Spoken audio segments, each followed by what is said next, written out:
Hello, everyone. I'm Luiz Barroso from Brazil. I'm very pleased to be with you in this conference to discuss private investment in transmission and also to be together once again with one of my mentors, Professor Inácio Pérez Arriaga, and in the African School of Regulation, which is a great initiative, by the way. I'm Brazilian. I live in Rio, and I am the CEO of a PSR, which is a consulting firm that I'll talk to you about in a few seconds. But I'm also the former general director of the Brazilian Energy Planning Company. I was heavily involved in the transmission planning in Brazil, the transmission business model, which, as you see in my presentation, is strongly driven by private investments. So let me share my screen with you so that we can go through my slides. There you go. Okay, here you have it. Pana. Yep. Okay, so you have my slides. So this is me, and I'm gonna go with you through how Brazilian does a new transmission in a private investment mode. All right. So I come from, as I said, PSR, which stands for Power Systems Research. We are a consulting firm based in Rio de Janeiro, in Brazil. We are in this office here in this floor in front of the Guanabara Bay, in front of the Sugarloaf in Rio. And we have a 36 years of existence. And we do pretty much two things: analytical models for power systems operations, planning, and risk management, and the classic consulting business with a lot of emphasis on regulations and markets. We are also very active on the research side, on the academia, and we have a staff of about 150 people with advanced degrees on a lot of fields in science, and you can find more about us in our web page. The link is depicted here below.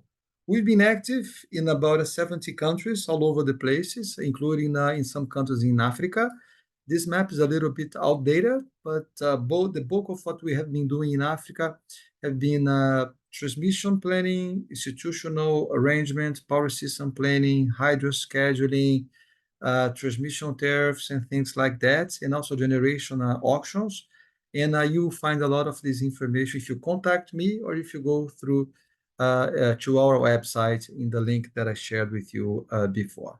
But the topic of my presentation today will be very much documented in those references that I have made them available for the purposes of this conference, but you can easily find them online or you can just email me. And these are papers that describe the way that Brazil and Latin American countries, they do transmission expansion planning and implementation through private investments, which is the main topic of this conference.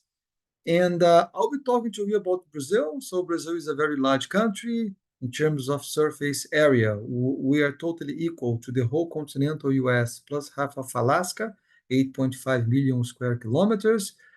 We have a generation installed capacity of about 200,000 megawatts, so 200 gigawatts. The bulk of this installed capacity is renewable. Our chief renewable is not green, but blue, it's hydro. So 53% of what we have comes from hydropower, and the other leading renewables are wind and solar and bioenergy as well. And the generation sources, they have a production complementarity, as you can see in this chart. So whenever we have water in the system, we don't have wind. Whenever we don't have water in the system, we have wind. The same thing applies for bioenergy. When we have a lot of water, we don't have bioenergy, and vice versa. Solar has production complementarity with the load, and the production complementarity between these generation sources and between the different hydro plants which are located in different hydro basins with a complementary hydrological regimes has been fostered through a very robust transmission grid. Brazil has about 200,000 kilometers of transmission lines, high voltage transmission lines, and we are, transmission intensive. So we have built about 50,000 kilometers of new lines since 2016, which is quite a lot. And transmission, the grid is essential. It's part of the portfolio of the complementary renewable generation sources in the country. And how we do transmission in Brazil. Basically, we build new transmission through an arrangement formed by a combination of central planning and a decentralized implementation of the planning outcomes through transmission auctions. So the transmission planning and operation is totally centralized. The goal is to minimize the system planning cost, investment plus operation, and in the operation, just system operation costs in order to optimize the global use of the system resources. Once the system planning defines the assets needed to ensure reliability in the future, the implementation of those assets is decentralized. We do transmission auctions. Basically, the auctions, they were chosen because they are way better than bilateral negotiations in terms of efficiency, of price discovery, especially on the price discovery on CapEx.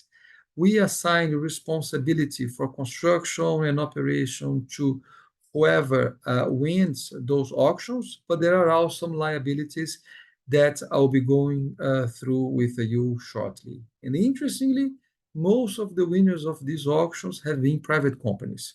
So as you will see shortly, most of the transmission business in Brazil has been driven by private investment. We have an institutional setting that allows this to happen, formed by a ministry, an energy planning company, which is the one that I was the general director of for a few years ago. We have a regulator, we have a system operator.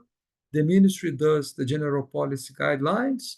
The planning company does the transmission planning.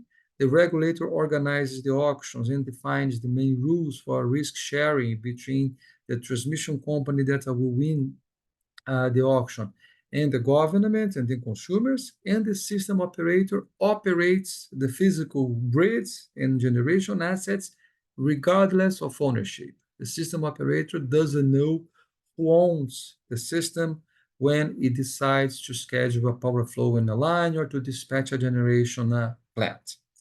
In more details, the transmission auction or the business model is seen as a very low risk business model. Basically, the country awards long-term concessions through the auctions based on the revenue cap model. So as I said before, we have a EPE, which is the planning company. This could be the planning department of a ministry, for example, doing the transmission planning. The transmission planning defines the assets that will be auctioned. Each asset basically is put up for the auction. They are divided in lots, and the players, they compete for an annual allowed revenue stream, which is granted to build, maintain, and operate the assets. The regulator sets the auction RAP, which is called the annual allowed revenue is known, sets the auction for it, and whoever offers the lowest annual allowed revenue wins the right to develop the project and becomes a transmission company. A 30-year concession contract is awarded. The transmission company commits to build, maintain, and operate the asset. In return, they are paid a fixed revenue stream, starting in the asset's commercial operation date. Sometimes this is anticipated if the project anticipates the COD. This revenue is adjusted for inflation. Everything is paid in local currency, so in Brazilian reais, so no payment in US dollars. And it is revised every 5 years on the financing. This is a very particular thing that I won't go through in details, and it's not a big thing for the transmission companies, I tell you. The revenues, they are totally independent of the actual power flow in the line, so there is no volume risk. And there is a set of penalties for unavailability. So outages can be temporarily reducing the annual allowed revenues. There's a very interesting scheme of penalties for unavailability that, in the end of the day, reduces the payment that the transmission company receives. Who pays the transmission companies? Basically, are the grid users. So the annual allowed revenue of the system is shared among the network users who pay a transmission use of the system tariff that has a locational signal. We do have a system of guarantees to ensure payment and bankability, but the credit risk has been absolutely negligible. One of the reasons is also the diversification of the payers, and the regulator can request for some new reinforcements on existing lines In some very specific cases, this is more of an exception rather than a rule, but an annual allowed revenue is paid for those as well. When the concession finishes, the assets they are reverted back to the state that put them up for auction as well. This has been a very successful model. About more than 85,000 kilometers of a new high voltage lines have been built in the last 16 years. High voltage for Brazil is anything greater than 230 kV, and this system has generated more than 40 billion US dollars in new investments. You see in this chart the comparison between the auctions price cap, the annual allowed revenues price cap, and the actual annual allowed revenues of the auction. So this is the sum of all the lots that have been put up in that specific auction. And then you see here the discounts that have been achieved. So in the last few years, there has been a very aggressive set of discounts, greater than 50%, which is a matter of the result of the competition between players to deliver the investment. Most of the players, if not all of them, are private, as you can see in this chart here below. We have private investors coming from all over the globe: Latin America, the US, Europe, Middle East, Asia, Oceania. So they're all there, pension funds as well. So basically, people aiming to secure a revenue stream, stable revenue stream, some sort of a cash call. They look for this type of investment. The Brazil will still rely on this for the expansion of the grid, I think, forever. And we are building a lot of transmission. So 40,000 kilometers, more than 40,000 kilometers of new lines are expected to be built in the next 10 years. Main growth drivers, renewable integration, load growth, which is something between 3 to 5% per year, reliability, and resiliency. So transmission has been a very important factor to ensure resiliency of the system, especially when we talk about the adverse impacts of climate change on the hydro inflow. So in addition of bringing flexibility, reliability, and etc., transmission also brings resiliency, and that's one of the reasons why Brazil has been doing a lot of investments in transmission. There's a lot of other topics that I didn't cover in this presentation, such as how to do the auctions, how to do the location of signals in the tariff, how to increase competition in the auctions, how to mitigate delays in the implementations, how to address mismatches between generation and transmission expansion, how to do transmission with the flexibility, environmental licenses, and etc. This book on your right side is very good. I like it because I wrote it back in the day in 2011, but it covers a number of elements on the auction theory that handle some of the topics that I'm showing to you in this slide. So this is more of a background reading for you in case you have some insomnia at night, together with the other papers that I have listed to you in the beginning. And finally, this what I told you has not been something done only in Brazil. Pretty much this recipe has been adopted all over Latin America. So transmission planning, transmission auctions, and a concession contract with some sort of a risk sharing arrangement has been the way all over Latin America, which has been having a lot of private participation in the industry, especially on transmission, as I showed to you in this table.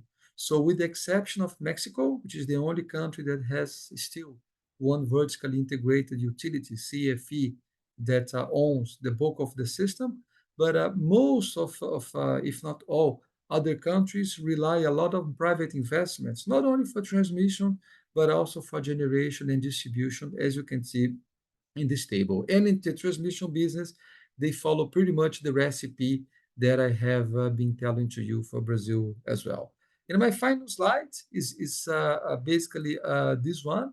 So the most common questions that I receive when I give this type of presentation are listed here in this slide. By the way, these were the questions that Professor Perez Arriaga also had when he invited me to be here with you. So the first question is how to ensure that the annuity will be actually paid to the private investors. And in Brazil, this has not been an issue at all because there is a system of guarantees, escrow accounts, and so on. We have never ever had any default. Financing, just to show you how strong the bankability of the projects have been. Financing has been coming mostly from private lenders, some public lenders as well, but mostly private lenders, debenture holders, which mean individuals, and some transmission companies have even been listed in the stock exchange, in the stock market, using the assets and the revenue stream as an underlying asset for the whole operation. The second question is if the private ownership represents a security issue for the system operation, and the answer is no, because the ISO dispatches generation and schedules power flows independently, I mean, regardless of the ownership of these assets in the system. So not an issue at all, at all, at all, at all. And the standards have been very high on the quality. If there are failures, there are penalties, and the regulator has been diligent. That's why the institutional capacity is important. The regulator has been diligent, punishing the companies that have not delivered the availability that were promised in the auction. And the final question was is usually if private participation has brought more expensive investment rather than using publicly money. And the answer is definitely no, capital letters, because the private investment through auctions have actually delivered interesting, attractive, competitive investment when compared to public money. So you check this by the auction discounts, which have been very high, and the auction price cap is a proxy of what would have been spent if the assets or the assets were built by with the public money. And then you can see that the private investors have been doing the same investments with a discount of 50, sometimes even 60% below the auction price cap. My last slide is this. I'll not go through the main conclusions because I have gone through everything in my presentation. So I'd like to thank again Professor Perez Arriaga for the invitation to be with you, to apologize that I cannot be with you live in this session today because I have another commitment at the same time. So I won't be able to join the debate in this panel, but I'm very happy to be with you. I wish that the seminar is the best, and I'm super available to keep on talking to you about a private transmission investment, not only in Brazil, but also in Latin America. My email is here. Feel free to drop me a line if you have any further comment or doubt or question on this presentation. Thank you very much, and it was very good to be with you today. Have a good day.